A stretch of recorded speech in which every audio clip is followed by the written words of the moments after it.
What's there?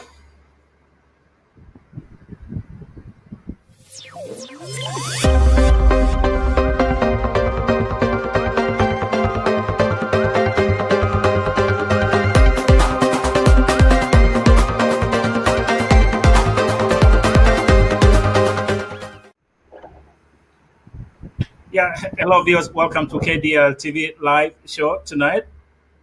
The most anticipated debate is now here. So it's nice to welcome you. Allow me to welcome all our viewers, particularly the community members from around the state of Minnesota and particularly here in the Twin Cities. I also want to take a moment to welcome our friends and brothers and sisters across the country. Thank you for joining us, and I'm sure this is very well advertised. I also want to thank foremost all the people who will be watching from Kenya. Thank you for doing that, and I want to also appreciate right now the Egesa FM, thanks to the team by Nana, who has worked so hard to make sure that they've really marketed this broadcast or this debate tonight. So before we start, I'm going to begin with the ground rules for what we expect here. We're going to have probably 1 hour discussion around issues that affect our community. We expect for every one question, we expect that the candidate will spend no more than 2 minutes to do that. And if there is a need for a rebuttal, it should be no more than 1 minute. So that's what we'll focus on. But before we get into that, just to prepare the participants to ease their tension, I want to take this opportunity to thank the members who already registered to vote. Thank you so very kindly for doing that. All the members within the Minnesota who also registered, we want to thank you. I want to also thank the Electoral Commission for doing a fantastic job organizing this event. That's very important for you. Just know that the candidate, myself, and the team here, we sincerely appreciate you. And obviously, you the viewers, we want to thank you for coming on. Hopefully, you hang out with us for the next 1 hour so that we focus on issues that affect the community. So I'm going to here introduce the candidates. First, I want to introduce Jared Warrow, the young, good-looking, brilliant, uniter, fearless presidential candidate Jared Warrow, who has the Kenyan flag behind him. He looks really presidential. Jared, you look really presidential. And then I want to also introduce the sharp, the articulate, the uniter, the go-getter. Hold up, Momanyi. It's tough. I'm also welcome, and I think you already see what's happening there. I'm going to welcome the Uniter community organizer, one of our very own, who has done everything possible to make us who we are, Susan Mabera, and standing by is a brother, Jacob Mabera. But I also want to point to our viewers that due to conditions that you can see, Susan is not feeling very well. And under the doctor's advice, she probably will not participate in the debate tonight because she's really lost, obviously, her voice, and we cannot, by any means, humanitarian the doctor's advice. Otherwise, we will not force her to be on the discussion tonight. So we want to welcome them on, but before we do that, I'm going to welcome Jacob Mabera to make a statement on behalf of Susan and the campaign. Jacob. Hello, viewers. Thanks for the opportunity, Dr. Kari. And I would like to thank Mwanyagentinge Omogusi community in Minnesota for this opportunity that has been afforded to us. And first of all, the moderator, thank you for giving me an opportunity to speak on behalf of my sister, Susan. And also want to thank the candidates, Jared and Hulda, for the job well done and the good campaigns that you've been running. And unfortunately, the statement I'll be having will be a short and a brief one, that Susan lost her voice actually started last evenings, and this morning she was not able even to speak. So we took her to the doctor, and the doctor diagnosed her with some condition and advised her against speaking and said that vocal cords needed to rest. So that's what the doctor prescribed for her. For her condition is that she needed to have vocal cords rest. And she requested me to come in and give a brief statement that she feels very strongly about the Mwanyagentinge community in Minnesota. And she's kindly asking all the Omogusi in Minnesota who has registered to vote actually to consider her as when you go tomorrow and the next day on August 1st and 2nd for your vote. She's not able to speak, but due to that she feels very strongly about this election, she has a small statement that she's going to read, but she'll not be able to participate in the debate. And that's very unfortunate because she says that she has a great vision for this community and feels very strongly that she can lead the community to the next level that is required in the leadership qualities that she's going to bring to the table, that she has envisioned for this community. Unfortunately, due to a condition, some of the things that she cannot control, and the doctor's advice, she's not able to participate in the debate. But she's kindly asking you to consider for your vote based on what she's done for this community previously and what she continues to do. And she's kindly asking for your vote. So at this point, I will give Susan a chance to say a few words. And thank you to Dr. Kari and to the candidates, Jared and Hulda. And Susan, may the best candidate win tomorrow and the next day. Thank you.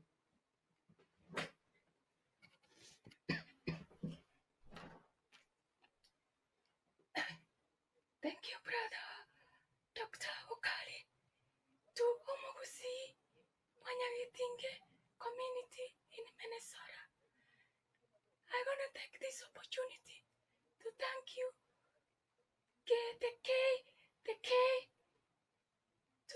the KDLTV for hosting us again, and to thank all the Omogusi in Minnesota. Because of my condition, I'm not going to be able to participate in the debate. But you can read from my mission, and you can listen again from my last debate, and you can as well listen my one-to-one interview with the KDLTV TV on last Monday, and I hope you can consider cast your vote for me tomorrow on the 1st and then the 2nd. Because of my condition, I want to continue.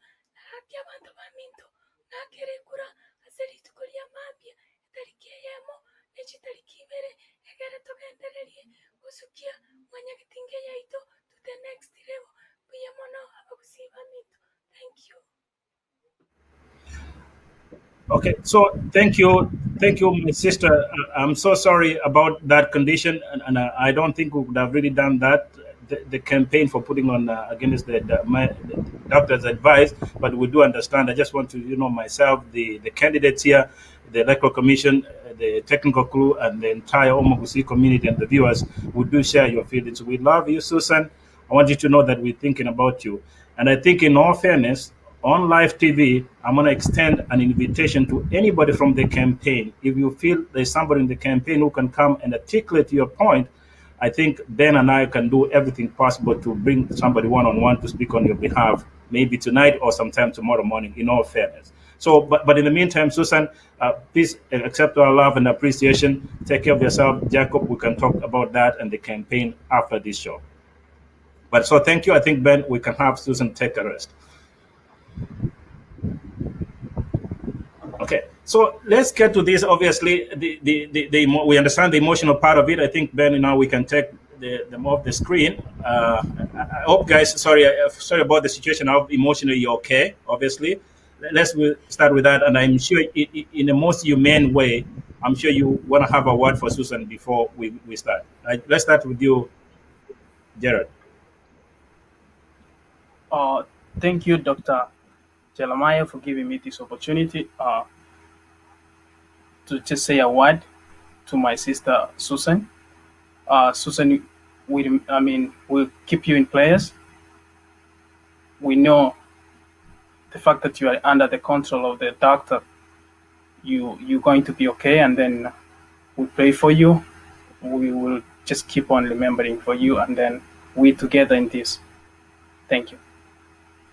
Thank you, Jared. And hold on, obviously, a quick statement for Susan. Thank you so much, Dr. Okari. This is definitely difficult news to hear because I know how hard she has worked. I know how hard her campaign team has worked to get to today. All that sleepless nights, because all of us have gone through it.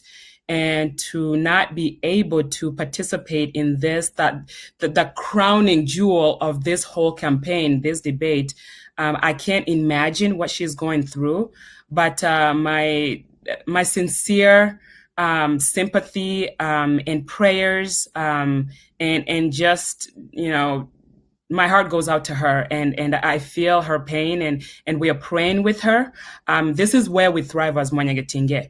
When one of us is down, all of us are down. So my sister Susan, I'm praying for you. I'm praying for your family. And again, I hope that you will take that opportunity that Dr. Okari has given to continue to have your vision, put out there to the community, because you are a huge part of this community. And we are so sorry that you're not going to be able to join us tonight. Thank you.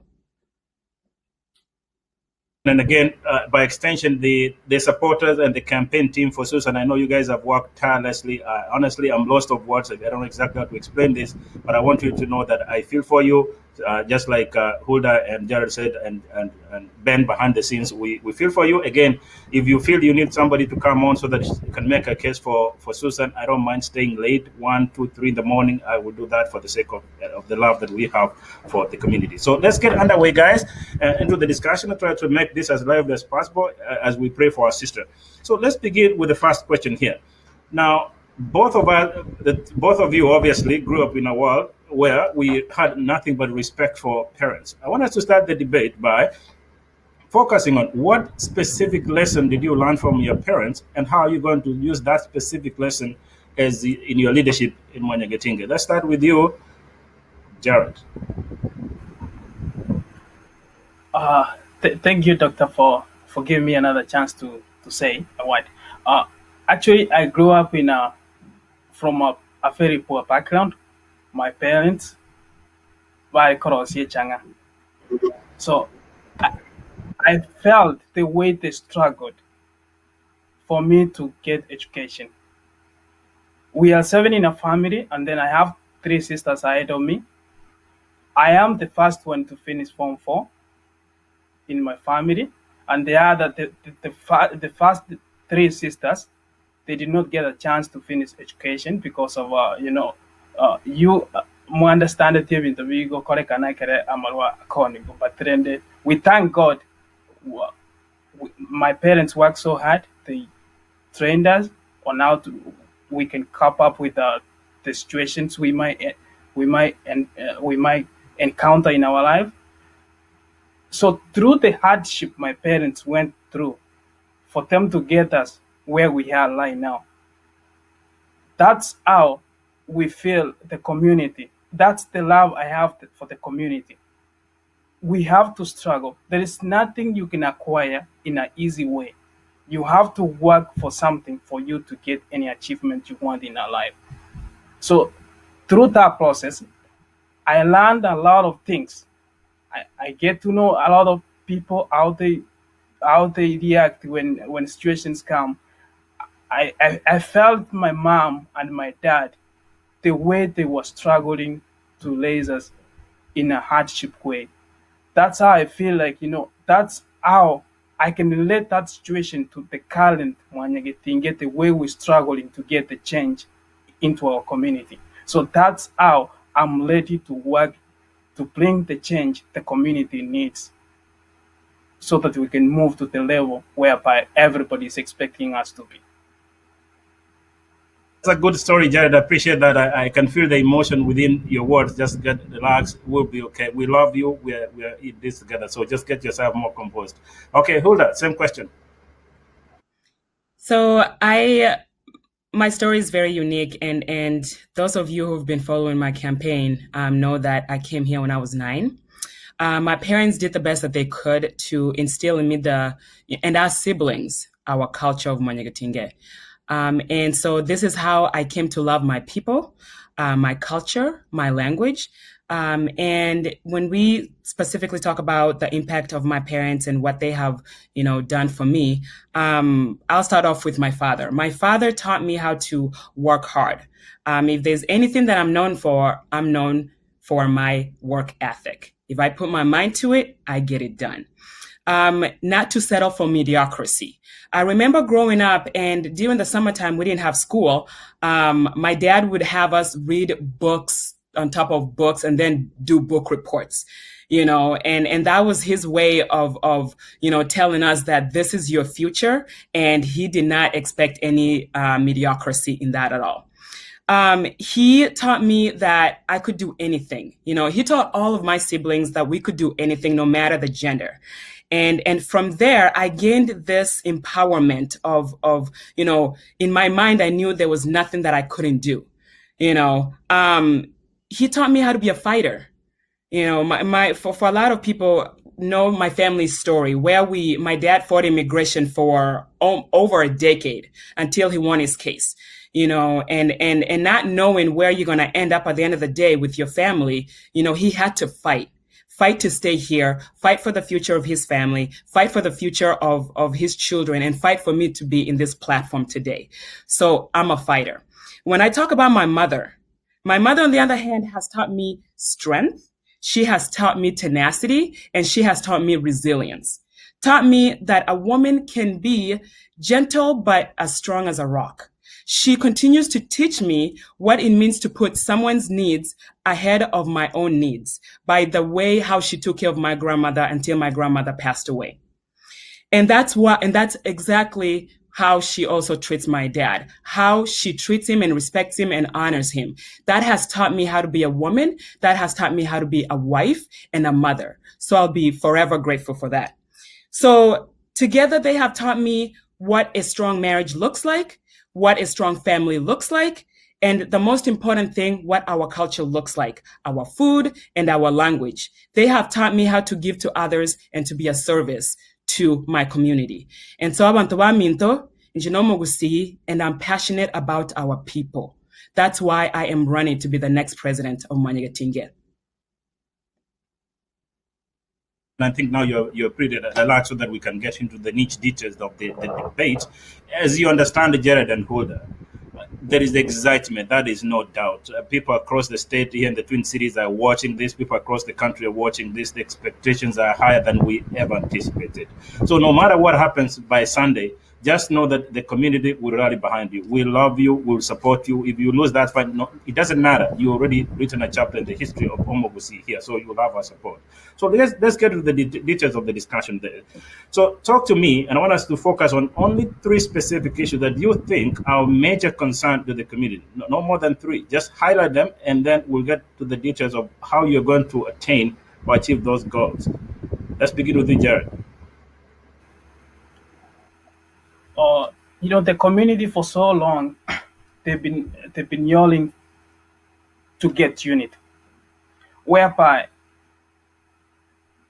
as Omogusi, we are not united. That's the first thing. We are not united. We kind of like we fractured into different levels. Then in our organization, that's Mwanyagentinge, there's lack of accountability and honesty.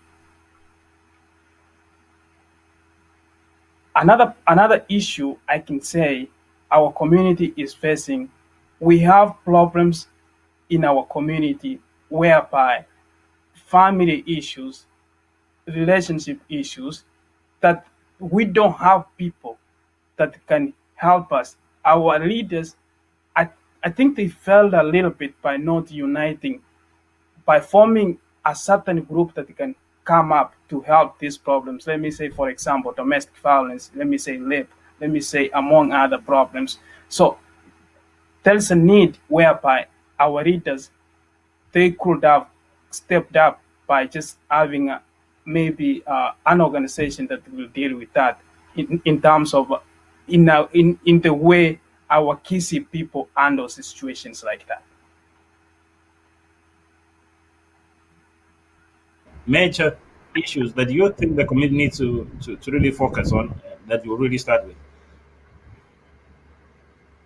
Number one is, we all of us are talking about unity, but what does that mean? What creates unity? So one of the biggest issues on hindrance to creating a unified community is accountability and transparency.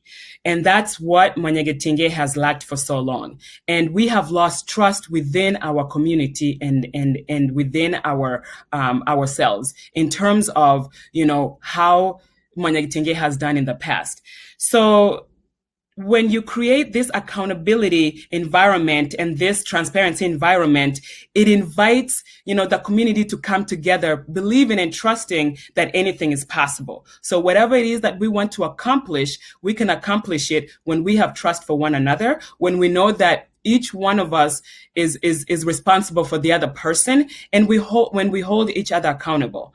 So that's number one issue. Number two issue, I would say, is resources to the community. We haven't done a good job collaborating within ourselves because of the different silos we have within Mwanyagentinge, and then also the communities around us and the resources that are readily available. We haven't really harnessed that power of resources that are there. And so Mwanyagentinge as an organization, we haven't created that environment where we can bring in those resources to address all of these different issues, like my brother has said, family issues, financial empowerment, mental health. Everybody knows that mental health is a huge issue in our community. Alcohol and drug abuse, especially in our young people. College and career development, housing, senior citizens, and small businesses. So if we, Mwanyagentinge, want to grow, we need to address that issue of coming together and as a unit and providing this structure that will bring those resources into the community to help us address the issues that each individual person, each individual group, each individual family unit is suffering from. Lastly, I think the last big issue for me is lack of involvement for the youth. If we talk about sustainability in Mwanyagentinge, the youth voice cannot be left out. We can't sit here and talk about Mwanyagentinge is going to continue for years and years to come if we don't have the youth involved in our decision making, involved in discussions where decisions are made that impact them, providing an environment for them to come up with their own ideas and run their own programs and own it. Because what I've realized, when you empower youths, these individuals excel. And when they excel, we excel because they are the future. So those are the three main issues that I think our community are facing right now. Okay, good. I appreciate that. So let's go a little bit more specific, right? So I'm going to take you through 2 or 3 points here so that we can move on to the next topic. So clearly there's an agreement that we need unity. But let's be honest. You're still young. So older, you're still young. And with all due respect, Jared, you're still young. Obviously, Susan, she's still young. And you did pay tribute to your parents, and that's very nice of you to do that. Knowing that the majority of the population within our community are much older. We have our moms, our dads, the presidency before has been held by men who are much older than you. How are you going to bridge that gap of age to unify the community? I'm going to start with you, Jared. Dr. Kali, let me put this clear, though. To be honest with you, when it comes to leadership, it's not all about age. It's all about wisdom.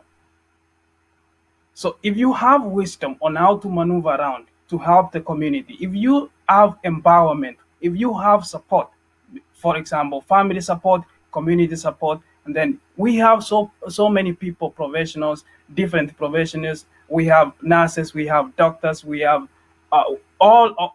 people coming from different sectors of life. So once you have that support, age doesn't mean anything. It's all about how are you going to maneuver around in the community to help people. Are you going to create boundaries, or are you going to break the boundaries that has been created before? So to be honest with you, regardless how old we have, the fact that we have that capability of doing things in the community, the age should not be the problem to hinder us not to provide the service to the community at all. Okay, very good. Thank you. All the same question. So for me, I would like to start by, you brought up age, and I have to acknowledge my brother for his statement that age does not, determine the ability of a candidate and their leadership. But if you tie it back to your question, you asked about how are we going to connect with the elderly and the elders and those of our father's generation, our mother's generation, and above. Personally, I have to say that they are the pillars of our community.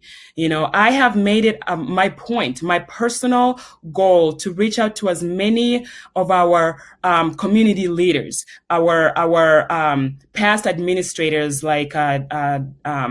Nyachai and Mr. Shem Nyangito and Mr. Paul Morande.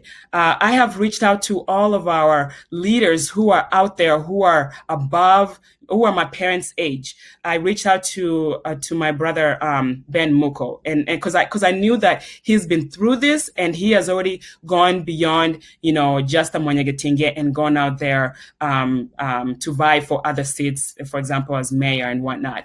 Because I understand that I cannot do this by myself. I need their guidance. I need their support. I need their help. I need their guidance. And so involving them in this process for me was critical because I wanted to honor them in the sense that to acknowledge what they have done, especially our men in our community, what they have done, and also to show that I am here to collaborate with them. And personally, I have to say that my father is the most important besides my husband, of course, is the most important male figure in my life. My father is like one of my best friends. He and I have become so close that we can talk about matters that, that involve life in general. So if we talk about, engaging the older generation, if we don't do that, then we lose our identity of who we are. Did I just learn it on my own as a young person? No, it came from somewhere. It came from my uncles like Uncle Lamek and Uncle Clement, Uncle Daniel, and who I am today. This older generation has made me who I am today. And so when we talk about connecting that generation to what we have going on right now with Mwanyagentinge, it's critical because they've been there, they have been there, they have done that, and they can tell us, this is what we did and it didn't work. So you can try it this way. And we can give them ideas. This is the new technology that has come out that will help us. What do you think?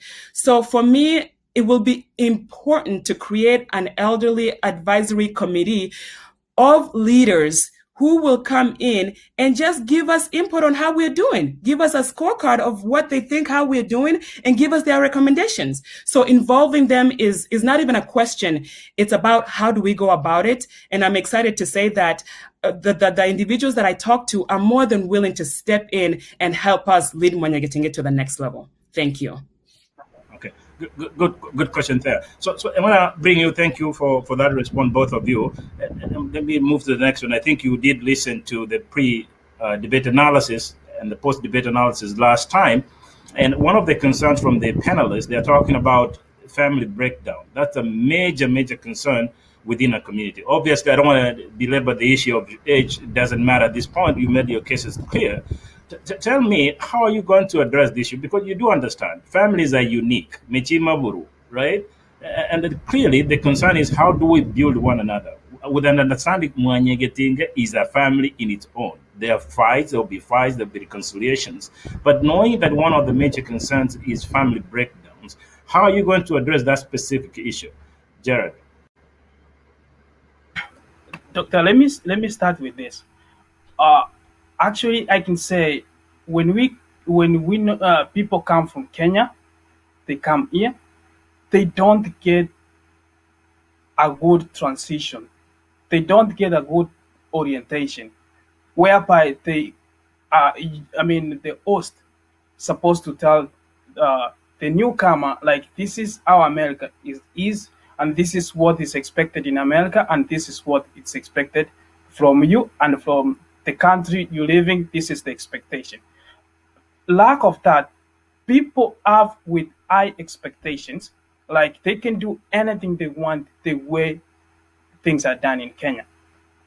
So in my organization, in my administration, the first thing I'll do, as I said previously, I'll be forming council of elders, these kinds of elders, they'll be helping us to do orientation to the new people, to the new generation that they're coming from Kenya, in terms of family, in terms of marriages, in terms of how they're going to empower them in the community. So these kinds of elders, they'll be working in cooperation with Mwanyagentinge administration to administer the mission and the vision of the organization Mwanyagentinge, so that people can know exactly when they have a problem before they go to court. They can make use of our local resources, whereby we're going to have availability of council of elders. In these council of elders, we're going to involve the youth. We're going to involve gender equality.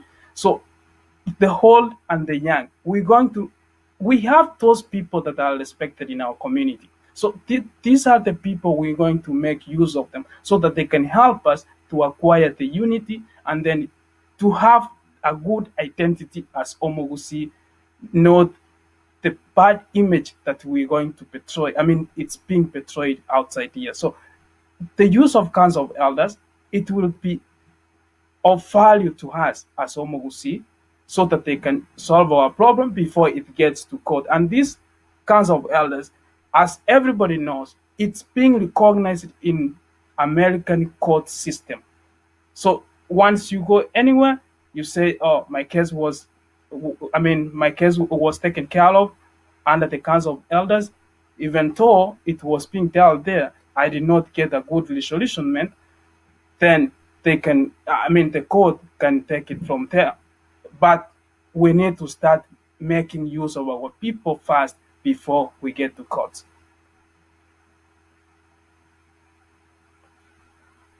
I can't say enough that I'm so impressed. Olga, same question. So for me, when it comes to family challenges within our community, I think that is the biggest issue that our community has. And for the longest time, we haven't done a good job of acknowledging that. So the first thing I would say is that we need to acknowledge that we have a problem within our family unit. And Mwanyagentinge, when we talk about the unity of Mwanyagentinge, that means it starts with the family unit first and then expands out. And by the time you're done, it's this big group of people who are coming together, unified under one common goal. And if that family unit is hurting, then the rest of the community is hurting. So number one, we have to acknowledge the issues that we are facing right now. And the one thing that I would say that hinders that acknowledgement is the lack of trust in our community. It's like we are so afraid to put ourselves out there because of what my neighbor is going to say. And we have to start doing that. That's what's breaking us down. We have to create an environment where each of us, if we are struggling, we can come and talk about it and know that we have the trust of my neighbor, my fellow community member to help me through this. Because again, once that family unit is broken, Mwanyagentinge, the rest of the community we can't say we're united when that family unit is broken. So we have to address things like, domestic violence. That has spiked, especially with COVID-19. We have to address the sexual abuse and the physical abuse that is happening, not only for adults, men and women both, but also to the youth and the young children amongst our family unit. How do we do all of that? We need to address the mental health issues that are really affecting our family units. This is my idea. We need to come together. If I'm selected President Mwanyagentinge, the first thing I'm going to do is I'm going to bring or create a resource center. Meaning, if you have an issue with this, you call Mwanyagentinge or you email Mwanyagentinge and you say, I have an issue here. Who can I go to? This is what I mean. I've talked to a couple of different organizations here. Yes, the government is there and we can go and get grants and all of that stuff, but let's be realistic. Let's look at the low-hanging fruit. There's a lot of resources out here that are available, both local, non-profit organizations, and government. For example, I was talking to a lady who is the executive director of an organization called Reach for Resources. This group or organization is doing some amazing things. They are addressing mental health. They are addressing disabilities. They are addressing family matters. They even provide services for families who are having issues where they can come and they can get counseling. They can get the help that they need. And if anything, if they need legal help, they will also assist in that. So what am I saying? What I'm saying is that we need, as Mwanyagentinge, to come together and put a centralized resource center for our people who can call and say, I have an issue with this. Who do I go to? I have an issue for housing. I have an issue, is there a therapist we can talk about? We have to address things that our culture normally wouldn't have addressed. And us coming to America, it creates another layer of complexity. How do we balance the American culture with our culture? We never used to talk about oiro mwano to a psychiatrist or to a mental health institution for help. We never talked about that until recently. But those resources are there. It's a matter of bringing them together and having them available for our community to access. Thank you. So let's remember our sister, Susan Mavera. One of our centerpiece of our campaign, which seems to be an issue that almost everybody across the board has agreed with. She's talking so strongly about the need for a community center. We don't want to go into the details of why we need the community center. It's obvious. Quite frankly, I'm one of the proponents of the community center. I think I'll be part of that conversation. I've talked about this for a very long time, and I will do everything possible to make sure that should be really among top of the agenda for us to have a community center. But here's the question, though, and most people are asking, how are we going to raise funds to get that community center for us? Because it's something that we really desperately need. Jared. Thank you for the opportunity. Let me start by saying this. First of all, we are in an organization whereby we're trying to make the change. I don't think, to my understanding, I don't think this is the right time we should talk about community center. First of all, we need to create the unity we need to create the unity we're lacking. At the same time, the way we fractured, we need to come together as Omogusi. After we have that unit, that's when now we can say there is a need for a community center. So I might say at the moment, community center is not a realistic goal at the moment. But if at all we were to work for a community center, the first thing I was to do, I was to involve our local businessmen in our society. We have realtors. We have our Kisi realtors. I'll make use of them so that they can tell us how we can get together a community center. We have so many resources, Kenyan loan officers. They can help us. They can help us to know all the avenues we can get. At the time, we have money. Our community, we have money.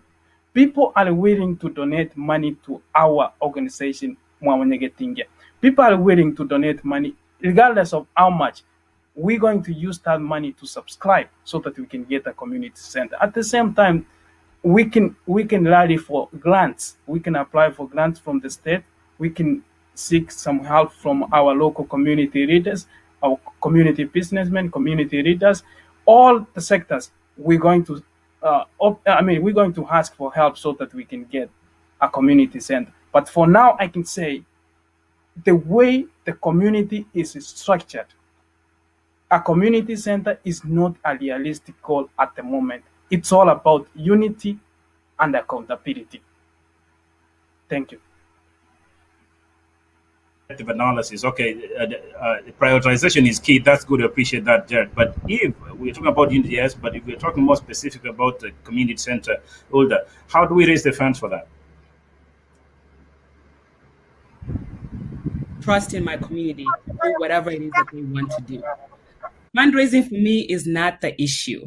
is not a problem. Abantu baito ikoto korega asi day in and day out.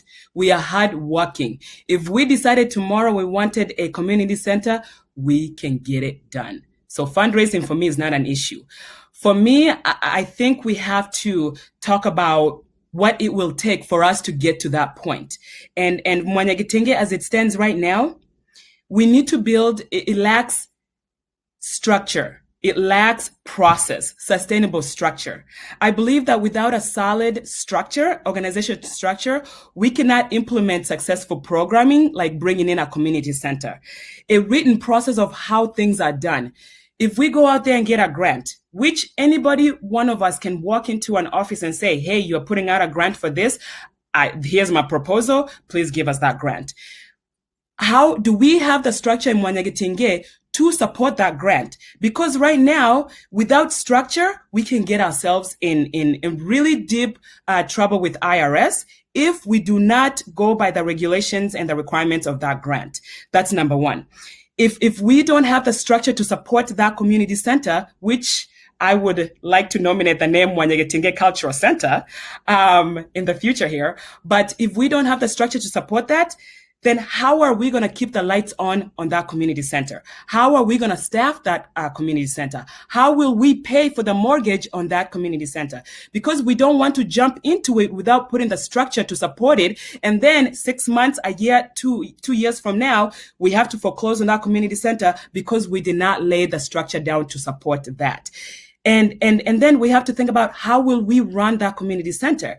The idea of having a community center is something that we've talked about for years. And it is paramount that we have a space where our elderly can come and have programming that cater to them. Our youths can practice their talents and have a space that they can come and share. We can come in and hold weddings, you name it, matangas, all of that stuff. We can even use it as a source of income for us. But before we get there, we have to talk about the structure, the organizational structure of Mwanyagentinge, which needs to be built before we can bring in a community center. Okay, good. Thank you. Both of you make very good points. Let's talk about another aspect that has been part of the debate in the social media. And you did hear that Sarah did mention about that. Professor Tiso mentioned that, Dr. Bogongo, and pretty much everybody in the community has been talking about this. Yes, COVID-19 has made us really caged in our homes. But if we are going to talk about unity, then there's got to be some respect for one another. Clearly, what we are seeing, and I think thank you both of you recognize that the debate with the organizing secretary, you like that debate, but we really need to focus on being respectful of one another. And I think some of the wording that has been used in the social media, particularly on the WhatsApp group, has quite frankly not reflected who we are. How are we going to make sure that we maintain respectability among us ourselves so that we can pull together as a people? Jared. To be honest, the only problem as Mwanyagentinge organization we're lacking is we don't have a constitution, as my opponent sister Ulda said. We don't have a structure. In your family, there are rules that you have to follow for something to be done in your house. So if you don't have any rules in place, everything goes out of control. That's the reason why now people they have that energy to talk anything they want because they know there's nothing that will hinder them not to behave the way they are. Now that people have realized there is need for change in our community, this is the time. Now we're going to advocate everybody. We need to respect each other, regardless who you are. Even if I know your weaknesses, I should respect you, and the same thing, you should respect me. Even if I am young, even if you are old, even if I'm older than you, we should have that respect to everybody else. The fact that COVID-19 made people to stay home, let me give an example. Back home, we have what we call gesarate. When things are not light in the house, men go to gesarate and then they talk and then they get advice. After they get that advice, they can come back to the house while the higher temper they had, it has been lowered from Gesara the advice. At the same time, women, they have groups outside here. If you have a problem, just get out, seek some help from your fellow women. But be careful which kind of woman or which kind of man you're just going to seek advice from. Because we know very well there are good people in the society. We are not making use of them. So we should step up, and then once we have a structure in place, this structure is going to help us to determine what are the things we're supposed to do as a community and what are the side effects if you don't follow the structure we have in place. Thank you. Okay, good. Thank you both. So, as you know, obviously, our brothers and sisters, the elections will be done here in Minneapolis. That's a primary home. But as you both of you know, and Susan, who's sitting, watching, hopefully she's feeling much better, understand that our brothers and sisters across the country are watching this. And Professor Chizo joined us, obviously, from Ohio. There are many of those watching from across the country. As soon as you become, either one of you or Susan becomes president, how are you going to incorporate our brothers and sisters from across the country? And also with an understanding that even within our families, we have family members who are not necessarily Kisses, and we also have friends of Kenya or friends of Kisi who really want to be part of this conversation. Jared. Okay, go ahead, Hulda. Sorry, that was Hulda. The last question. Can I answer the last question? You skipped me. Yes. Okay, go ahead, Hulda.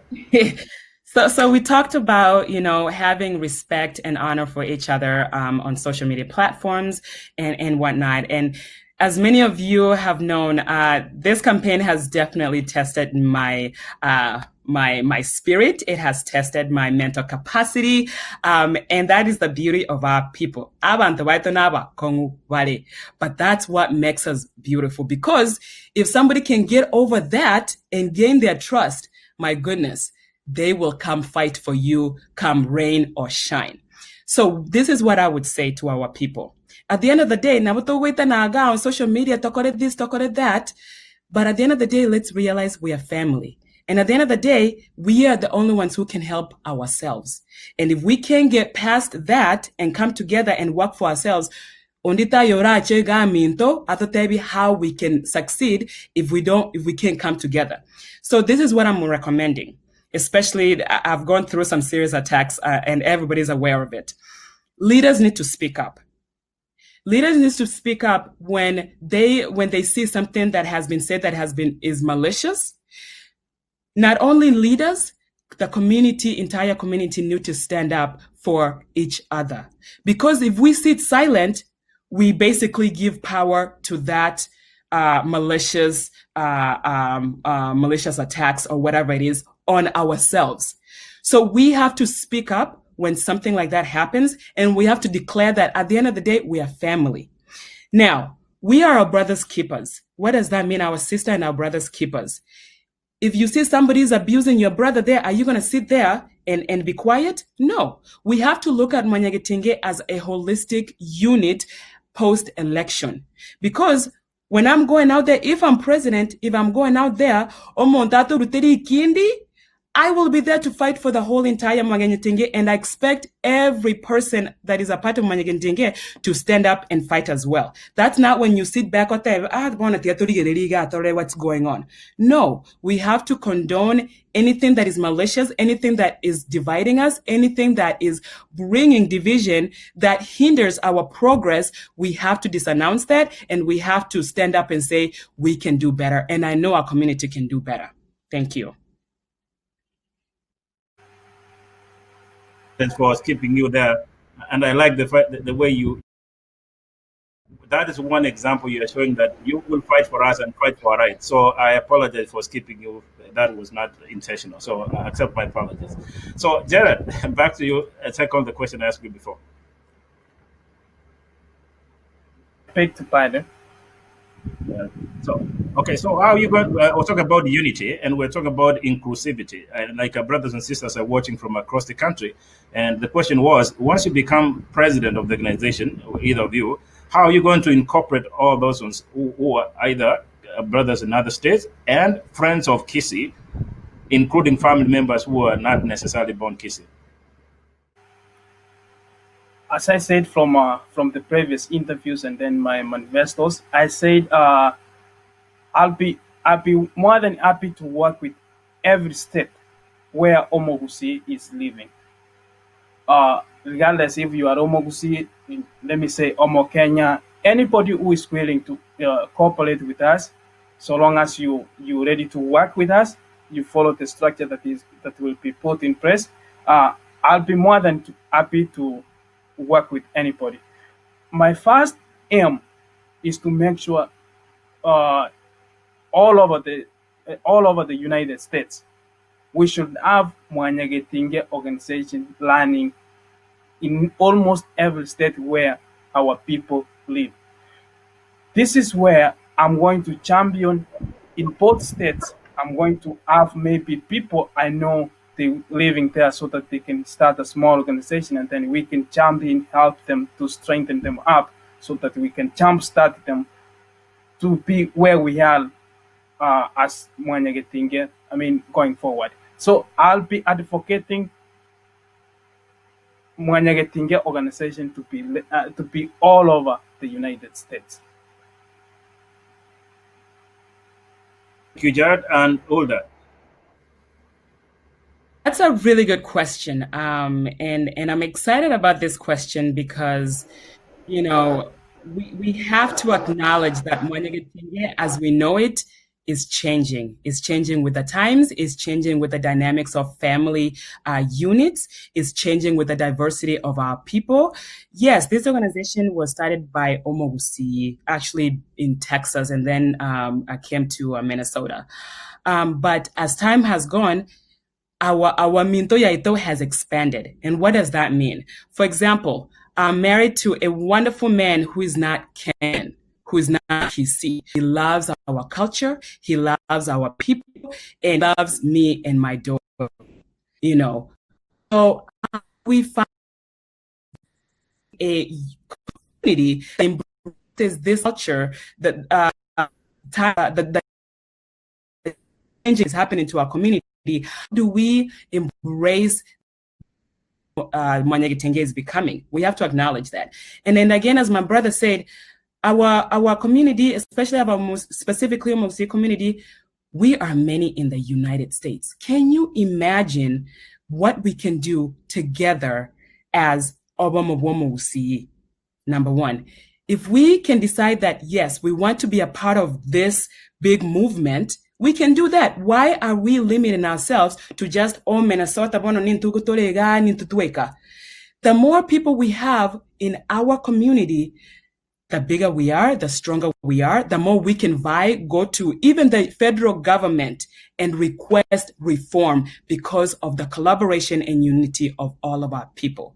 And so my thing is, how do we together, we need to come up with a way where we can embrace the diversity that Omogusi has, and also the family that of our children are growing up. We have a lot of our children who are getting married in the Omogusi community. So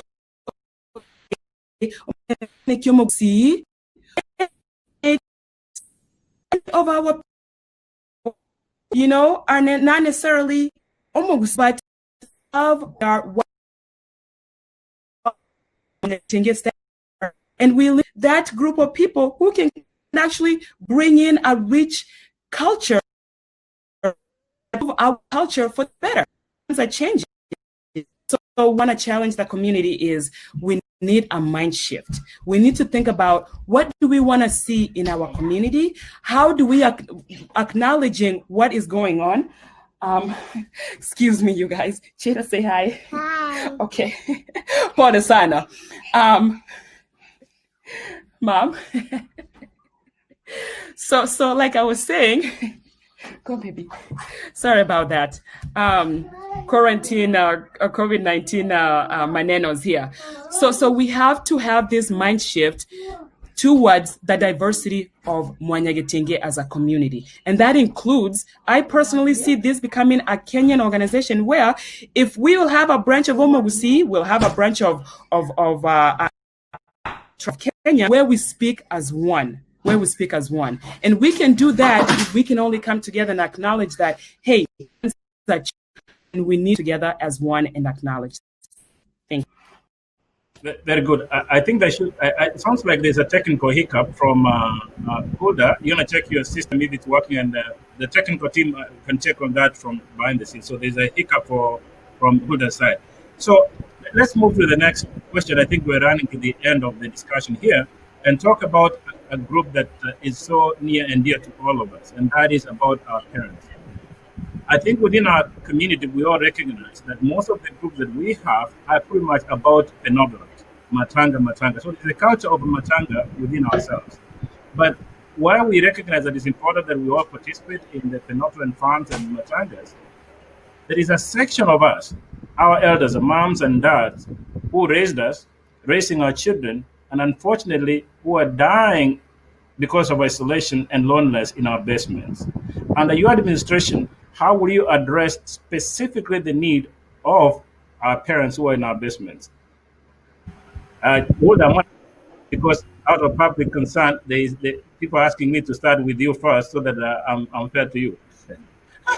Sarah, you're going to hold so that we respect the wishes of the public. Okay, let's stick with you. Can you hear me now? Yes. So COVID-19 has brought some interesting dynamic changes to our day-to-day living.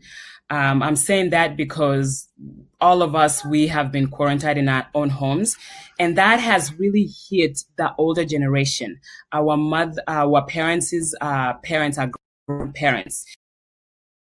And really address the issues of our grandparents. We have first of, what can we do to really create an environment where these older citizens can come and feel like they are valued, their voices have been heard, and we are catering to their needs. Abantu abagutu don't need a whole lot of things. That their demands are very simple. This is how I know. When my grandmother was living with us for several years, all she needed was somebody to talk to. All she needed was to connect with another mama who was her age so they can reminisce about the good old days. And then she just needed food that she's used to. So if we can address the major issues that this group of people have, then we can definitely take them out of that basement and create this environment where they can come and share. But unfortunately, with COVID-19, that's going to be very difficult to do. But there's nothing wrong with all of us taking the initiative to call our friend's mother, connecting this older generation together, whereby they can share stories over the phone. Where we can schedule a time where my grandmother can talk to your grandmother at a certain time. Or, for example, there's a lot of things that some of us are doing. I'll give a good example of my mother. My mother still is a really good gardener. Yani, she's known as Mama Greens in the Kenyan community because she has provided the best organic greens to the Kenyan community.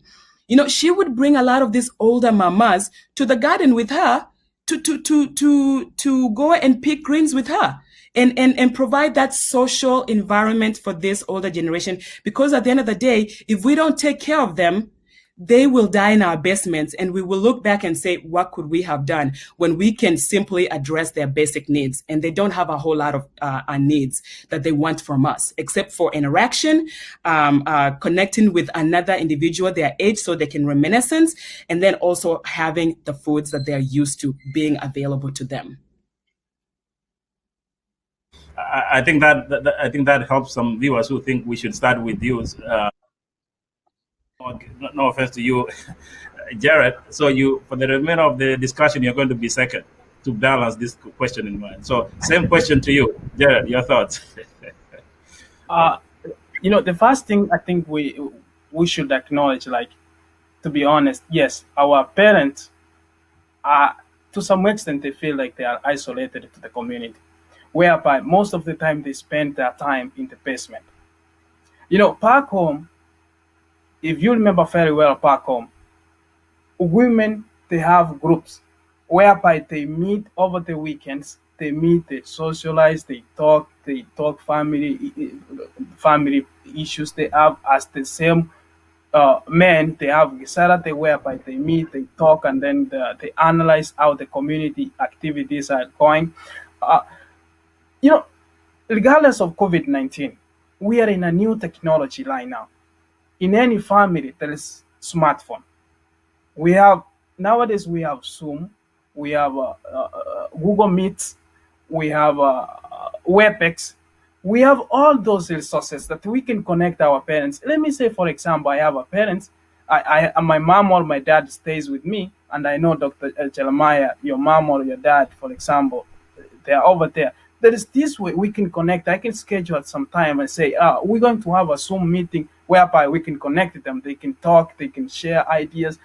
We don't need to limit them. When we are affordable, we give them those phones. Actually, it happens nowadays. Even all the moms, all the dads that are staying here, they're using smartphones. We don't have the old analog phones, so they can get in touch with everybody. So that's the problem.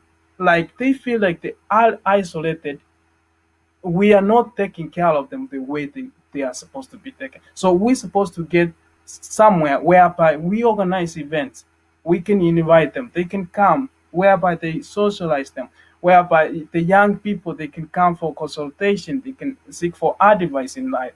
So those activities we're going to schedule. Let me say, in my administration, we're going to schedule activities, the sequence of activities for the year, whereby everybody will be involved. No one will be left alone. I can't help but continue to smile, and I'll be honest with you, I'm biased. I love both of you, to be honest with you. You are so articulate, you are so composed, and what I'm looking at here is the bright future for our community.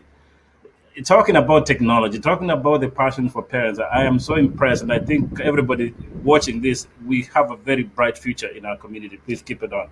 So let's move to the next question. Jared, you come second after Hulda to make sure that we respect the opinion of most. As you know, let's be honest, in any family, including my family, there are conflicts. Within Mwanyagentinge, there have been conflict, disagreement. That's normal. And we expect on Sunday, those ones who support you, Jared, your supporters, Hilda, and the supporters of our dear sister, Susan, obviously one of you is going to lead. And the other ones probably are not going to be. There's going to be sense of disappointment. Words have been said left and right. I want to focus on one concept that I really, really love. And I asked Tui the same question yesterday. And that concept is forgiveness. Forgiveness, right? Jared, forgiveness. Older, forgiveness, and Susan, the concept is forgiveness if you're going to send somebody here. We are brothers and sisters. After Monday, we'll still be one people. What is your understanding of the concept of forgiveness? And under your administration, how are you going to use forgiveness, truthfulness, and reconciliation as tools to steer forward the organization and the community? Older. So without forgiveness and without acknowledging one's fault, there's no way you can move forward. It doesn't matter, what you say. It doesn't matter what you do. If somebody still holds a grudge about whatever it is, it's going to be hard for you to collaborate with that person. It's going to be hard to come together, convince that person, hey, let's work together. So forgiveness for me is the key to really bringing our community together. For the longest time, we've had each other, not only on social media, out here in the public, in private lives, you name it.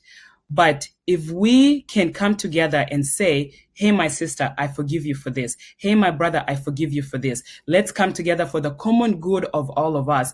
Because if we don't come together for the common good of all of us, we will still sit here 2 years from now, a year from now, talking about the same thing. For me, my goal to run this campaign has always been unity.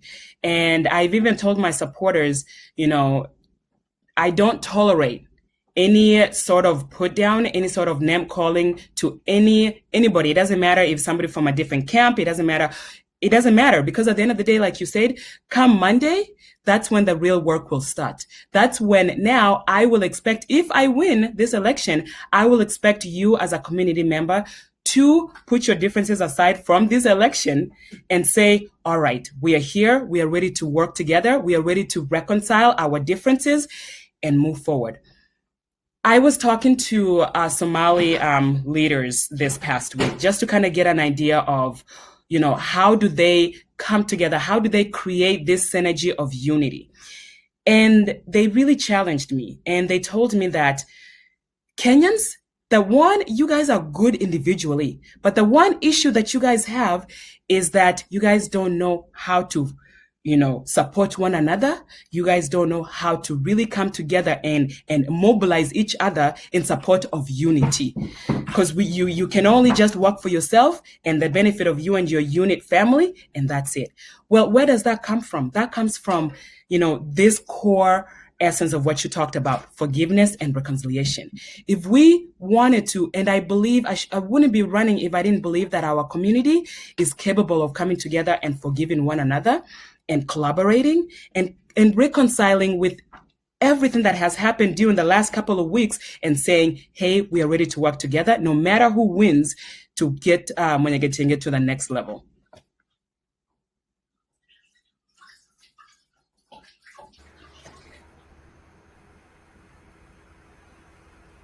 Jared, the same question. The concept of, can you hear us, Jared? Yes, I can. So the same question. We're talking about forgiveness. What is your understanding of the concept of forgiveness, and how would you use forgiveness, truthfulness, and reconciliation as tools to steer the organization forward and the community as well?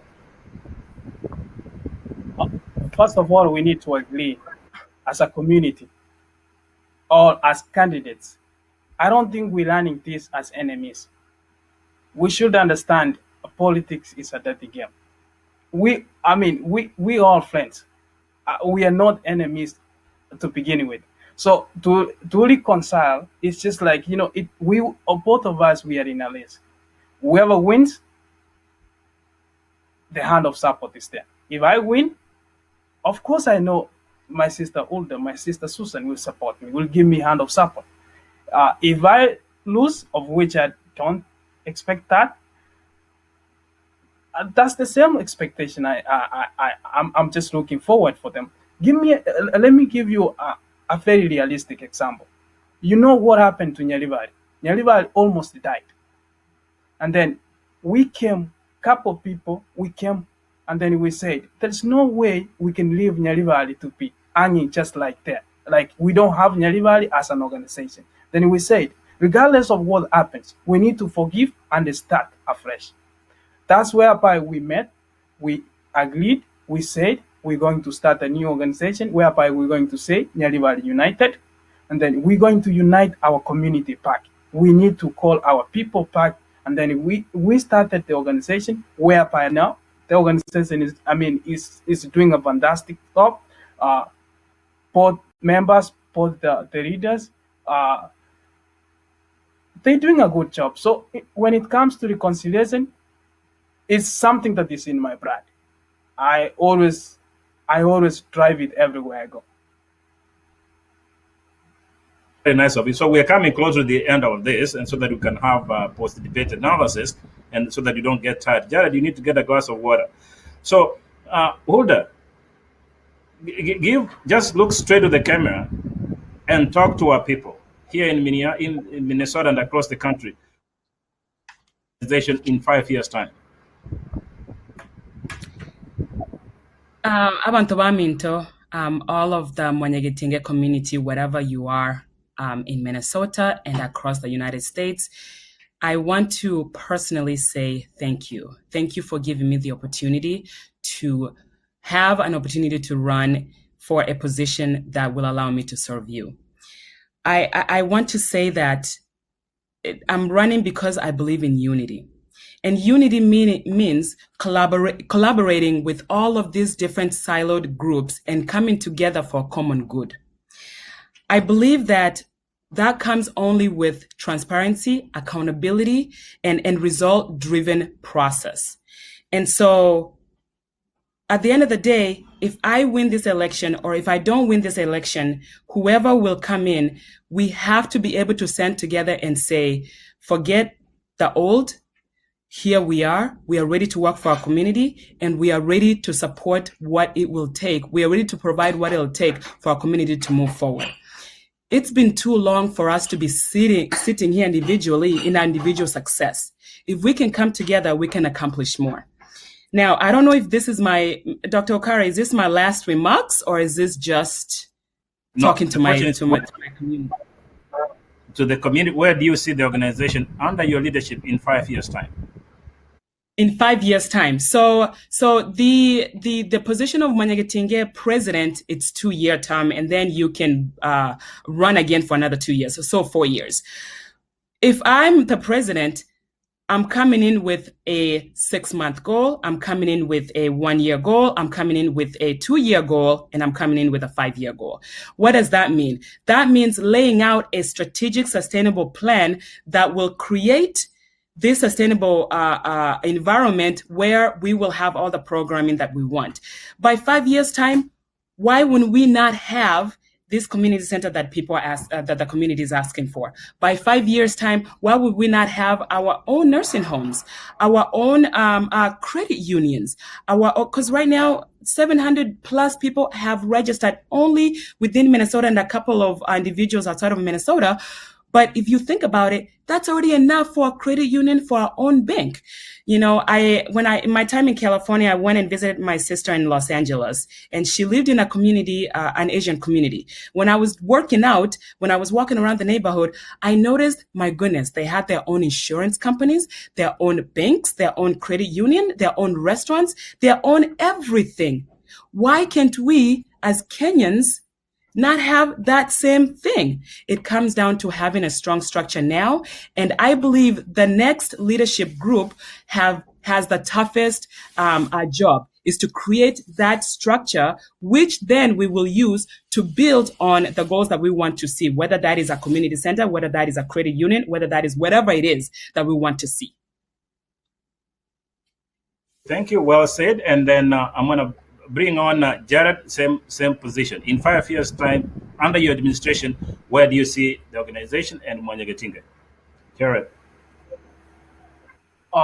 Actually, to begin with, as my sister opponent Ulda said, the first thing I'm going to do in my administration is just to make sure we have a structure in place whereby we know how things will be run in our organization. So we're going to have a constitution that governs the organization. Then another thing, I'm going to make sure we have accountability and transparency, whereby I'm going to create in-house audit offices whereby they will be doing check and balance of any money that goes around Mwanyagentinge. At the same time, in my office, I'm going to make sure there's an open policy. If you need anything, you don't need to make an appointment. It's an open policy. You can just walk in. If you want help, you can get it wherever you want. On the other side, I'm going to advocate, if not 0% tolerance to domestic violence in our community, whereby I'm going to involve kinds of elders. I will make sure in my administration, those kinds of elders, they're working, they're helping the community, they're working towards creating unity, they're working towards helping everybody in the community. At the same time, when it comes to education, we're going to make use of our professors in the community to advise our young people who are going to school to know different paths they can go. Not only one profession they can specialize, but they can specialize in other engineering schools, medical schools. They can specialize in teaching courses. So in 5 years, we're going to make those use of those resources. Thank you. Very good. So in the course of the discussion, to talk about it, my brother, my sister, my brother, my sister, we are all in this together. So there's a sense of togetherness. So before you make your closing statement, Older, I want you to think about your competitors. What are the two good things you learned about them? So let's start with our dear sister, Susan, who's not here. Over the course of the campaign, the two good things you learned about her. So And then, two things I learned about Susan. I have to say that she's a fighter. You know, anything and everything she has been swinging. So I applaud her for that. Another thing is that she's really passionate about what she's done. And she's proud of what she's done, which we should all be. And she's not ashamed of saying that. So those are the two good things I can say about Susan. So to my brother Jared, he was actually a surprise from the left, meaning that he came in with this energy that I wasn't expecting. So his ability to keep fighting and stay in this is number one. And then also I learned that, he is a very honest individual in the sense that, he values family, and he's very hardworking. We had a personal conversation and I really got to know him on a personal level. And so it would be a privilege for him to really continue to serve this community. He's definitely an asset to this community. almost crying here on live TV. She's saying nice things about you. It's your turn, Jared. Two good things you learned about our dear sisters. We wish her well. And then about start with Susan and then to Hulda. To begin with my sister Susan, two things I can say. She's dedicated to work for the community, whereby she's willing to donate her time to work for the community to make sure the community is moving to a different level. At the same time, the structure she wants to bring to the organization Mwanyagentinge, I really liked that. The motivation she has, I really liked that. Then when it comes to now talking to my sister Ulda, I can say the passion she has for the community, the way she looks things in the community, the change, the ways she's trying to say, this is how I think the community should be. The determinations, the way she speaks, there's a lot of determination coming out of her. So that's what I can say. I'm so impressed. Can I tell you something? It's an absolute honor for me to have moderated you guys twice. I can't tell you now, but after the discussion, I'll call you individually to say how much it's been an honor and a privilege to obviously interview you. So let's do this now. Let's finish up with a closing statement. Do you want to add on something, Jared? Go ahead, Jared. Yes. Let me respond to Molonges. He just asked which criteria I'm going to use when I'm going to choose the Council of Elders. We know very well every individual in the community, they have identity. And then we know very well that those people respected in our community. We have the pastors, we have the elders, we have the youth that are good role models to the people. Those are the criteria I'm going to use to make sure we have this council of elders, the most respected in our community, not those that they have some specific identities. So we're going to start from church level, we're going to start from doctors, from all professions. We have to involve those people to come up and then to join the council of elders. I hope I responded to your question on this. Okay, so again, guys, we're running out of time. There's so many questions. Obviously, we can't answer all of them. We'll let the voters make the decision here. But closing statement, 1 minute and a half. Let's begin with you, Hulda. So, Mwanyagentinge, once again, I take this opportunity to say thank you, Asante Sana, for this opportunity, for the chance to really engage with you and really try to prove to you why I am the right candidate to take Mwanyagentinge to the next level. So, I will start off by saying, thank you to all of our past leaders who have gotten us to where we are today. We need you. We honor you and we respect you, and your wisdom will be needed as we move Mwanyagentinge forward.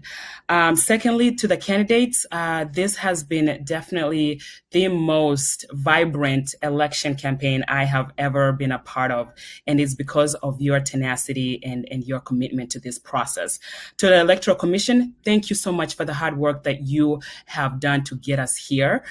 It wasn't easy, and I know it's not going to be easy. We still have tomorrow and Sunday to go, so please stay strong. Let us know how we can support you.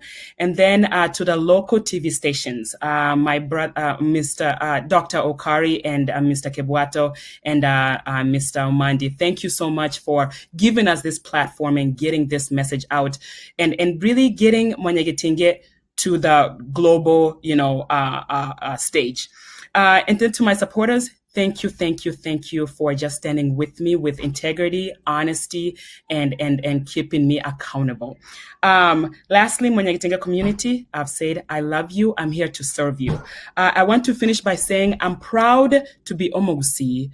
I'm proud to be Kenyan. I'm proud to be part of this community that we call Mwanyagentinge. In order for us to succeed together as a collective, we must stop this favoritism of party lines, tribal lines, religious lines, any of that stuff, to realize our full potential and to realize that we are stronger together. Please don't vote for me. Please don't vote for me because I belong to a certain group, Omogetutu or Amanisa Womobasi, or the church that I belong to, or that I'm a woman.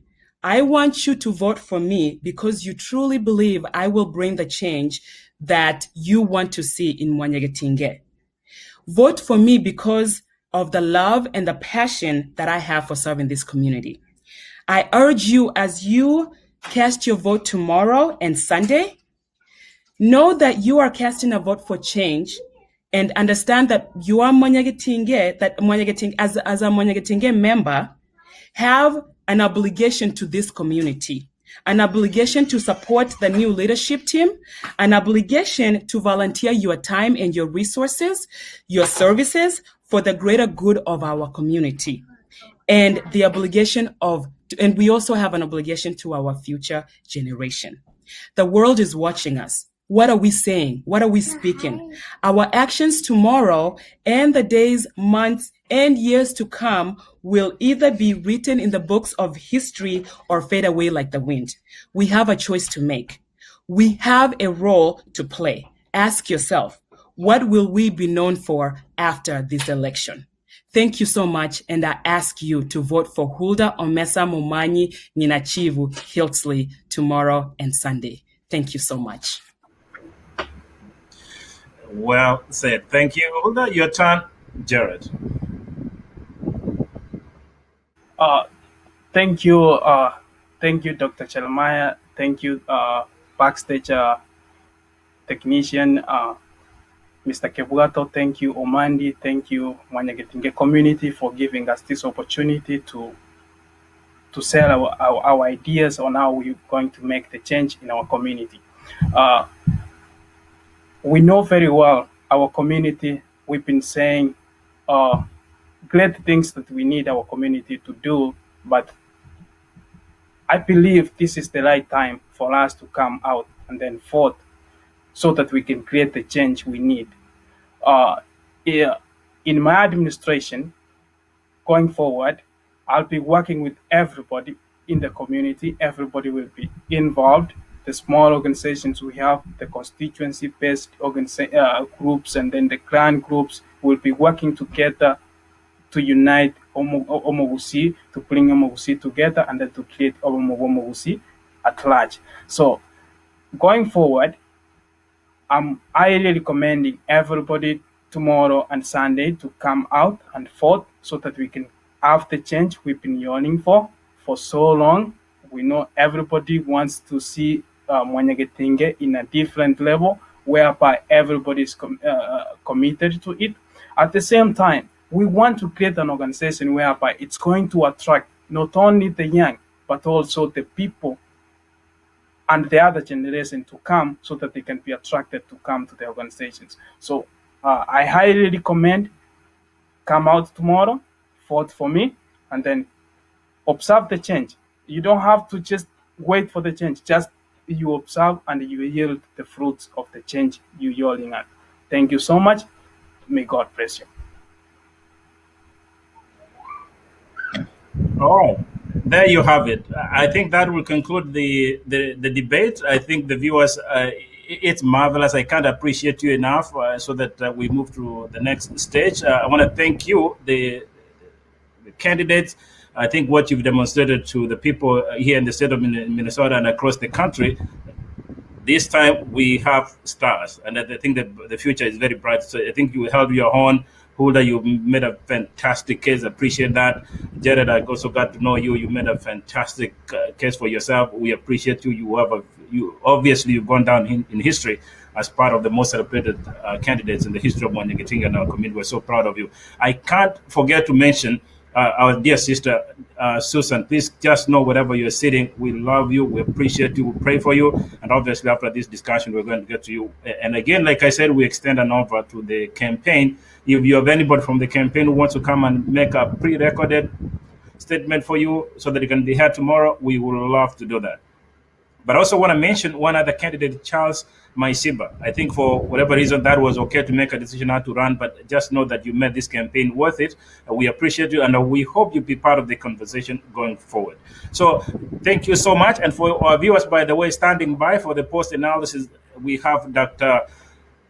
Bogongo standing by. We have Professor Sarah Okindo standing by, obviously, and Dr. London standing by for a post-debate analysis. But also for our brothers and sisters from across the country who are watching us, here's what I'm going to say. Let's get this right. Please, to our child, we are capable. Look at the stars here. Let's next week in a year's time, let's get together and celebrate Ikegusi. Sorry for using that language, but we need to get there. So again, Hulda, thank you. Good luck in your campaign. Say hi to the young one. Jared, thank you. We'll talk after the show. But in the meantime, we welcome our brothers and sisters for the post-debate analysis. Okay. Okay. Okay. Okay. All right. So we get into the post-analysis. So, Dr. London, can you hear me? Oh no, you see, we see can't get Dr. London for some reason.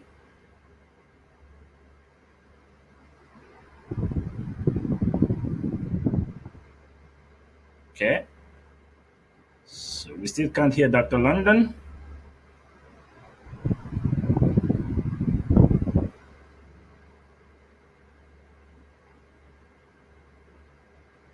Nope. Nope.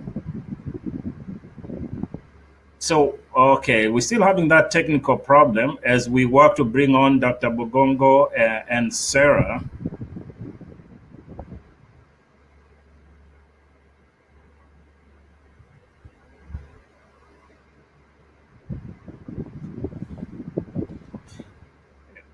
Ben, as we work on getting the sound there, can we bring on Sarah and Dr. Bogongo, please?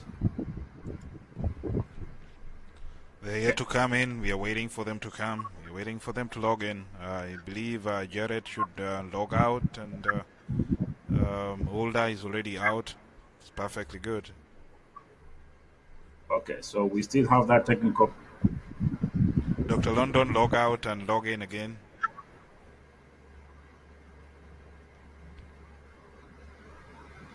So, okay, well, that leaves me on the screen. And what I'll say to our viewers, you can take a quick break, get a glass of water, rush to the bathroom, and then in a minute or so come back so that we can continue the post-debate analysis. But again, if you have any questions that you think the panelists need to answer, you can play them.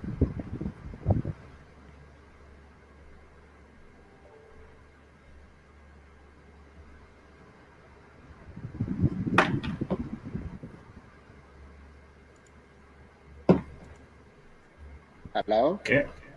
Oh, yes. So we have Dr. London now. All right.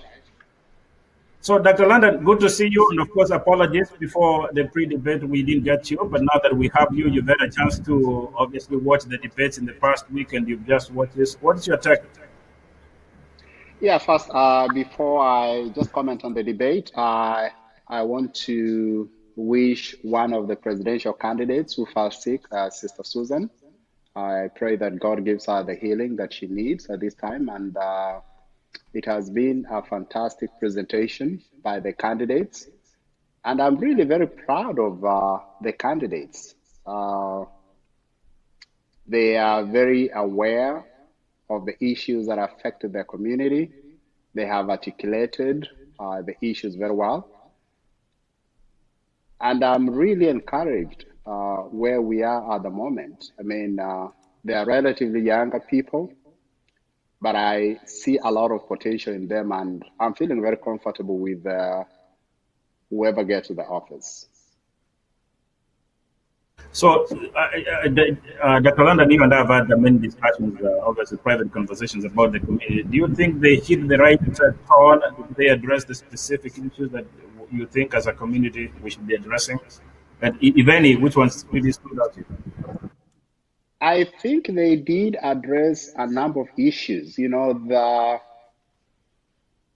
the issue of unity of Omogusi, they really touch on that very articulately, though there are some aspects that I felt they should have done more and share with the community really how they're going to do that.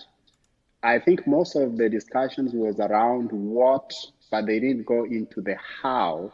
And that is really what I was expecting to hear from the presenters.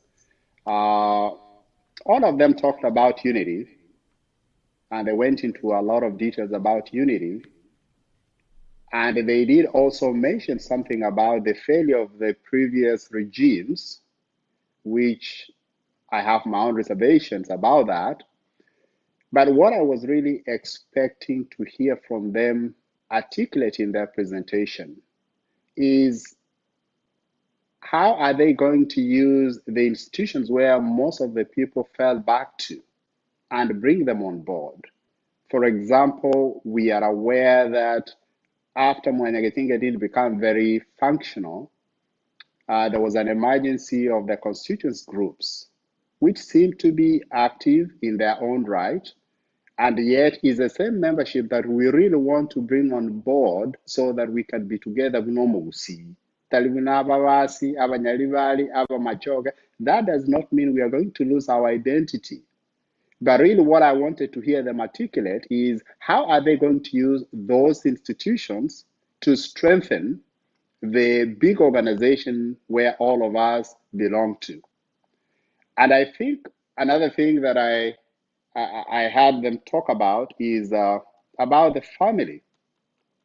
You know, family is really the most important institution because at the end of the day, we are members of our families, and we as families form the community, and we form, larger entities.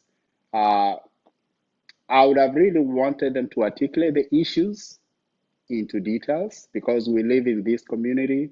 We understand what the issues are and what are they going to do. I would have really wanted to hear them say about how are they going to run the organization in such a way that everybody feels you belong there. Even if I've got my family challenges, am I going to be stigmatized because of the challenges I'm having? I would have really wanted them to articulate on such issues.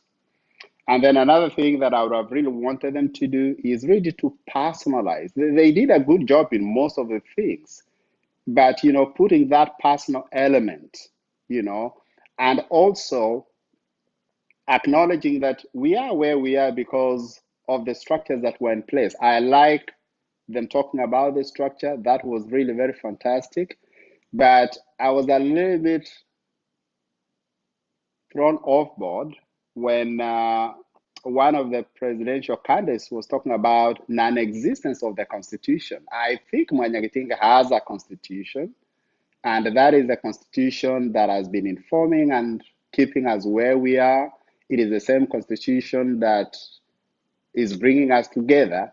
But whether he was talking of revising the constitution, that is a different issue. But we do have a constitution, and the constitution has provision for membership, full members. And another area where I think I was also a little bit confused, I think the elections that we are talking about is Mwanyagentinge, Minnesota. I do understand the importance of the macro Mwanyagentinge across the United States, but I think the issue at hand is first we have to put our house in order. And I think that is articulated in the Constitution that I know that used to exist and I think is still existing, that this is Mwanyagentinge, Minnesota. If there will be need to have a global Mwanyagentinge USA, then that will be another issue. But I think for now, it is very important that we acknowledge that we need to be together. Some of the issues, they might be common issues across the board, but I think we as Mwanyagentinge, Minnesota, we have to put into place structures. We have to address our own issues. And once we put the structures in place, if other states want to duplicate that, that is fine. If they don't have structures that will have their own organization, I think the Constitution has provision for people who can be like affiliate members. We've got associate members to the organization. So I thought it is very important for us to acknowledge that. Thank you, Sarah. Sarah is standing by. Jared. So we're talking about leaders. Obviously, the focus is about leaders. They have a responsibility. But the followers also have a responsibility, particularly this time. Well, what do you think should be the response? Because I think one of the downsides for the Chui administration is that he had good intentions, but he didn't have the kind of support necessary for him to steer the organization forward. So what do you think should be the role of the followers, meaning us as a community? What role do we have so that we make sure that they succeed, whoever who's elected president?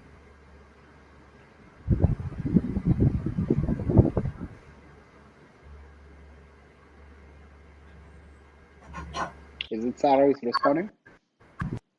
Yes. Did you hear my question, Dr. London? Yes, I did. Okay, please, it's your time. You can respond. Yeah, I think one is not a leader if you don't have a following. So everything that our prospective leaders have talked about will really come to fruition if they have our backing as community members. And I think that is one of the biggest challenges that Chui faced, because every time he called for a meeting, I did attend quite a few of those meetings, and it was just quite a handful of people in those meetings.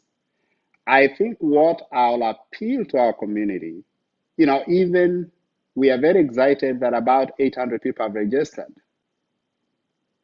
I still feel that is a big shame because we are almost over 10,000 cases in the Twin Cities. So that is a very small fraction. And most of the things that, listening to the vision that they have, one of the things that I think I've heard almost all the presidential candidates put across to us is the need for a community center. I think this is something that all of us are looking forward to. This is something that we miss, because if you look at other communities, even the Oromo community, very few people, they have a community center. If you look at the Somalis, they have a community center.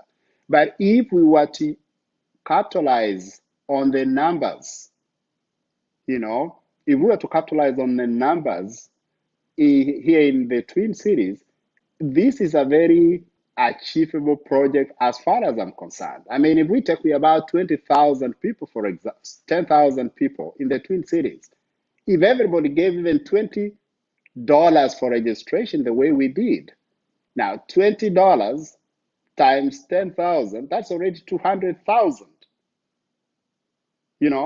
If we gave even 20, that will almost be enough down payment for a community center. This is something that is achievable, but is only achievable if we can appreciate all of us. There is strength in numbers. So if we can't get off the fence and really support our leaders, we will still come back after some time and we find we're in the same place. So if we really want to move forward as a community, one of the things that, again, I'm hoping this incoming office is going to do is really to tap on every resource.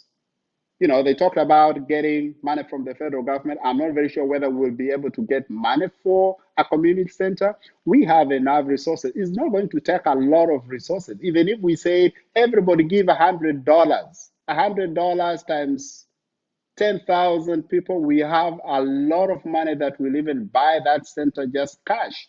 So I think we need to appreciate the strength in numbers, and we need to back up these leaders that we are putting into the office so that we can realize some of the projects that they have in mind which will benefit the community.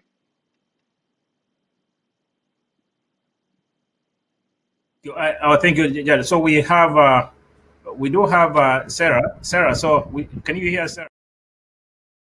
Yeah, I can hear you. So you watched this obviously in the pre. What were the highs and lows? Did they meet your expectations or did they surpass them?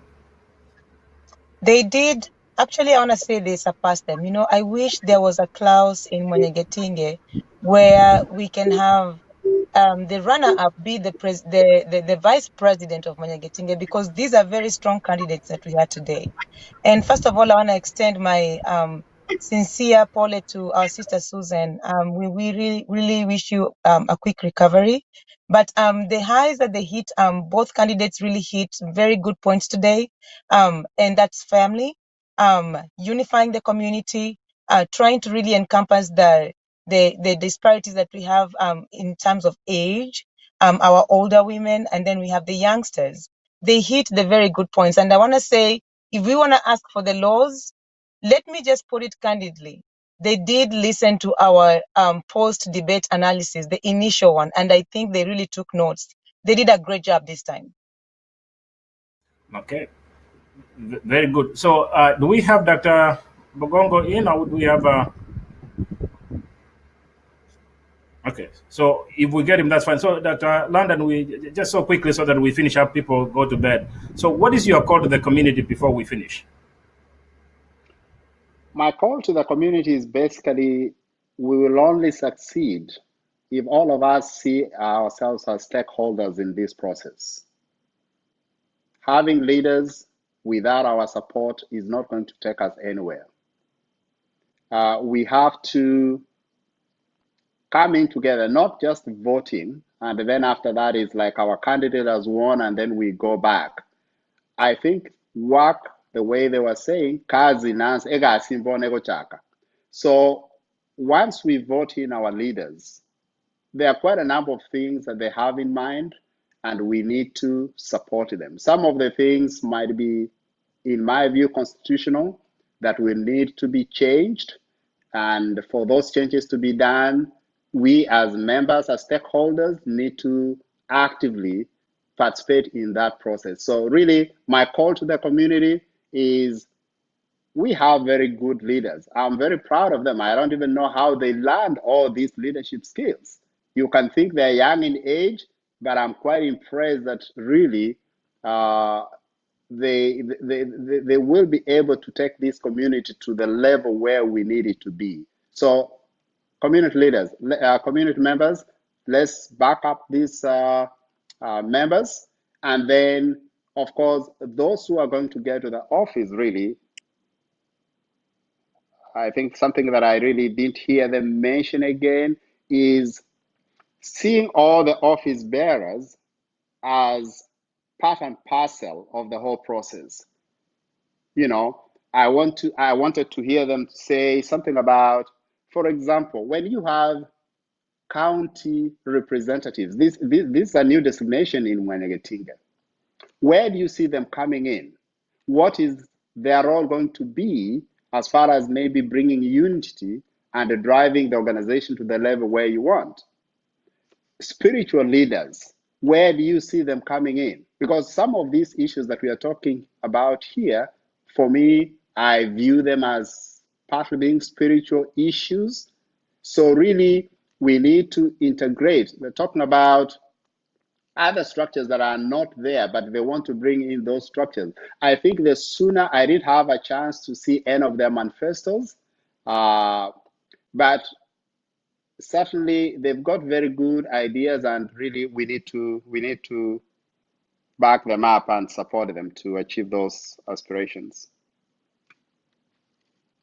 And so, your wish for the community going forward, Sarah, before we finish?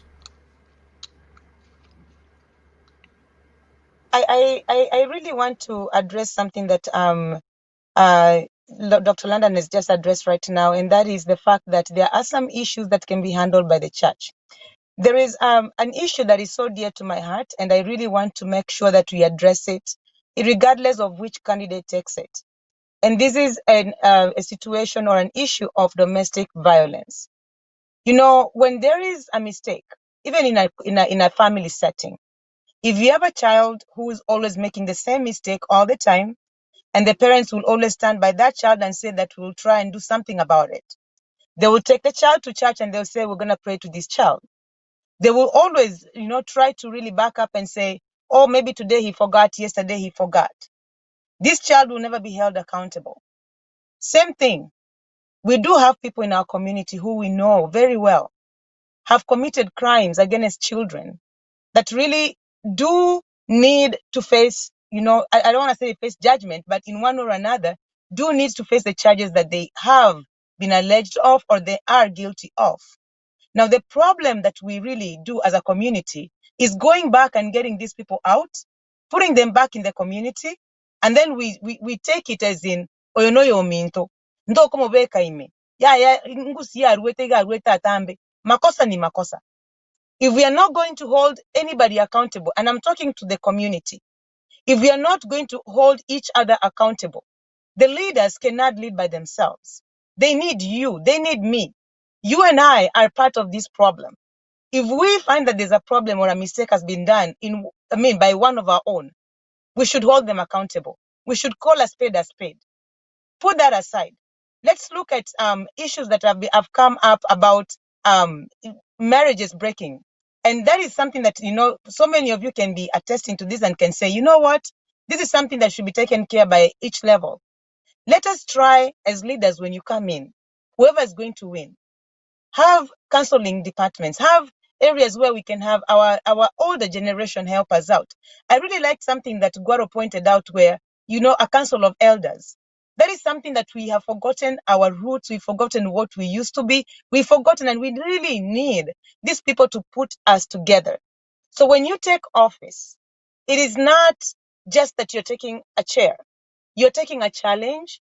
And honestly, people, as a community, if we are not going to support our leaders by being proactive, by calling a spade, by looking at a mistake and dealing with it as a community, by not really putting everything away for the leader to solve, because this is not going to be solved by only the leaders. We have to take part in this. And so, my dear community members, Mwanyagentinge, our Kisi, our fellow Kisi people, our Kenyan people, the community that we have around us, it is my dear, sincere hope that as we get to voting on the 1st and the 2nd, that we are going to stand as a people because we see our future, because we've seen what our past has been, and because we are yet to see that the best comes out of us, because we can do better. We can do better than what is there right now. So for all the candidates, I wish you the best. And I want to tell you that you are the best, because you could not have gotten here if it were not for your leadership skills. If one of you wins, support each other. And whoever wins, please take your counterparts to be people who can help you. Encompass them. Encompass them in what you want them to do as a people, because these are your strongholds. And the points that were being raised today, they are great points. I'm just going to kind of put a point there about daycare communities. The Somali community does have adult daycare centers for the older population. This is something you might want to put together for our older people when they are getting to go in. And I'm telling you, it's going to work really great. So we are going to be there. We are applaud you. We are behind you. I'm just over here cheering. Huda, good job. Guaro, good job. Susan, get better soon. And we still are Kisi strong. Thank you. Both of you, I'm going to start with Dr. London. Dr. London, I have a text message here. They are asking me to ask you, can you talk specifically, we talked about the community, talk to the candidates, whoever who wins, whether it's president, vice president, what are some of the most immediate challenges they're likely to face and how are they going to handle them? So that's the question they're asking me to ask you so that you can talk directly with the candidates. And I'm going to have the camera focused on you for a minute.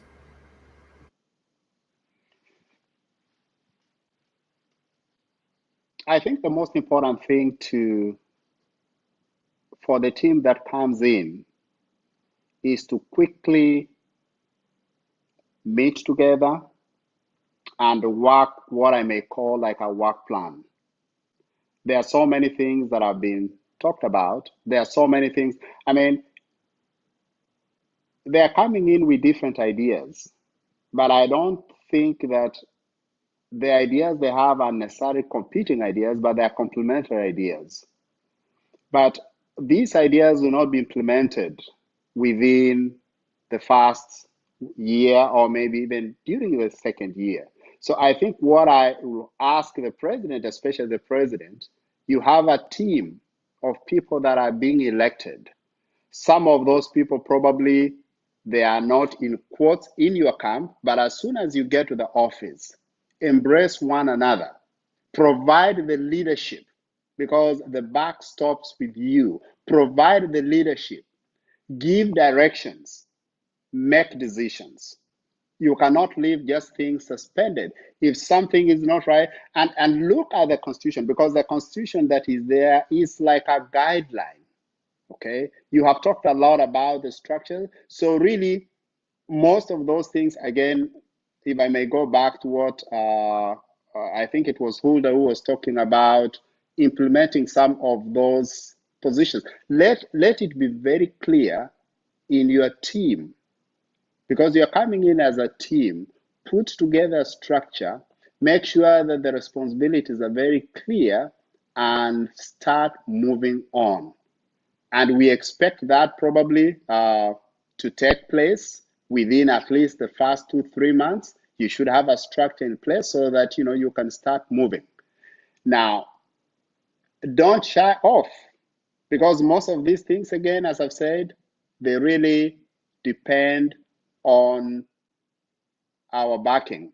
I mean, how fast we'll be able to come on board and give you the support. Work with your team, strategize. You've talked about very good things. Prioritize things that you need to do, strategize how you're going to do that, and go for it. All right. Oh, thank you. What, Sarah? Oh, is she still there? Yeah, I'm here. Yes. I know you are heading either to work or from work. Just any last words before we finish? So my last word goes to the outgoing leadership. President Chui, I just want to really reach out to you and ask kindly to work with the new leadership that comes in. Even in any job that we get, there's something called orientation, where you're given, like the person who's outgoing can give you time. Within the first 2-3 months, please work with the incoming leadership. And for our members, be patient. In any kind of setting, there's going to be ups and downs. You have to fix what's broken first before you start building. So at this time, when the new leadership is coming in, whatever loopholes were there or have been there in Mwanyagentinge, they are going to fix the loopholes first before they start building. So be patient with them. Don't start throwing stones before they figure out how things are going to run. And if you find that a leader is not doing something right, be someone who can go and talk to them and say, hey, I'm here to help and this is how I can help. because I believe that we are all a people who are strong in different ways.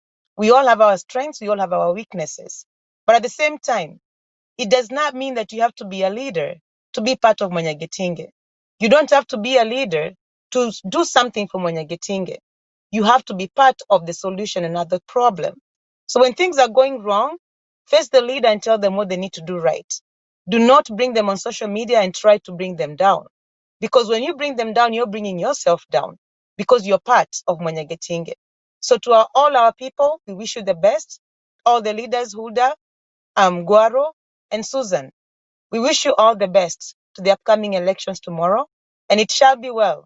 And to the larger community of Mwanyagentinge, to the Kisi community, even those who are not members yet, it's not too late to join, because I feel and I know and we know that together we stand and divided we fall. All right. I think that does it. I think it's been a marathon for the last 2+ hours. I think that will conclude our final debate. I want to thank the panelists. Dr. London, thank you so much for coming on. That was very insightful. I want to also thank you, Sarah. Obviously, you've been with us, and hopefully we'll have you on Sunday at 5:45 when we have the results and the post-result analysis on Sunday at 5:45, and then awaiting the commission to hear the results at 6 or 6:15 on Sunday. So I also want to thank the members of our community. Thank you for tuning on, I think, across the Minnesota, and our brothers and sisters across the country. Thank you so much for your support. Penny, thank you so much. I saw your note. Thank you for supporting us. And I also want a big salute to Egesa FM. Nana, thank you so much for hearing this. And I think we'll work in partnership to make sure that our community is journeying together. So otherwise, from us for now, Ben and Tim, thank you for the good work from behind the scenes. We look forward to having you on Sunday. But a last note to the pastors in the community. So Pastor Maina, Pastor Lee Kinyaberi, Pastor Mukua, Pastor Kinyanya, Pastor Zipporah Bugongo, and others, I'm requested that this weekend so that we have a peaceful election, and then we get united next week. And as from that, thank you very much. Have a good night. We'll see you again on Sunday at 5:45 p.m. Thank you. Thank you.